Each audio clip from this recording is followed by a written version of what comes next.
this going to be a country that I don't recognize in 5 to 10 years if we don't have these two pillars? If we don't, I mean, where are the Democrats going with this? If Mamdani is the face of the Democrats on the East Coast and Katie Porter is the face on the West Coast, I don't know if that's great.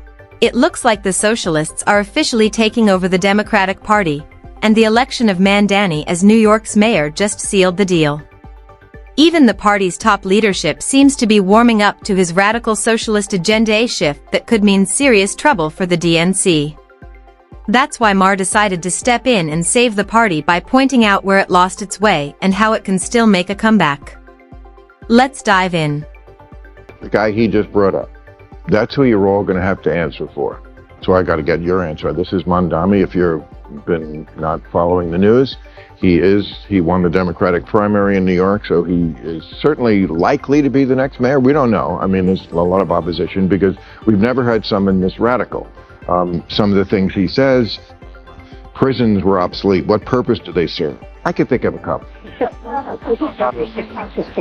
The NYPD is racist, anti-queer, and a major threat to public safety. I think most people think cops are protecting their public safety, even though there's issues and problems with the police department. Do you like capitalism? No. We've never had a guy quite like this. You know, he quotes Marxist, each according to their need. I mean, that's straight up communism. Whether you call it the abolition of private property, you call it housing guarantees, it's... Maher actually sounded the alarm about many months before the election. And though it is still early days, something tells me that this warning will age like a fine wine. He was able to raise the red flags long in advance of when most others could. Let us not forget this is not the first time Maher's political instincts have proven correct.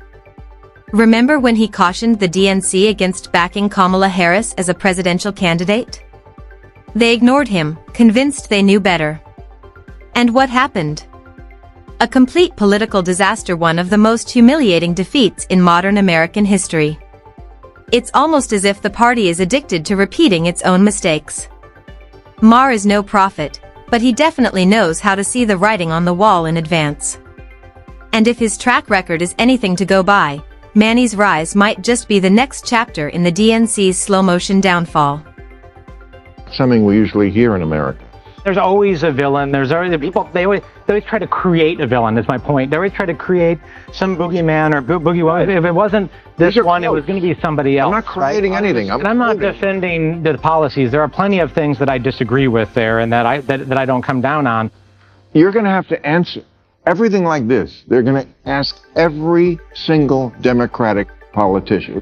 But the point being, we see this every cycle. I've now been doing this long enough to know that every single cycle, there's some, contrived villain. This guy completely missed Maher's point, and it's written all over Maher's face, that unmistakable mix of disbelief and irritation.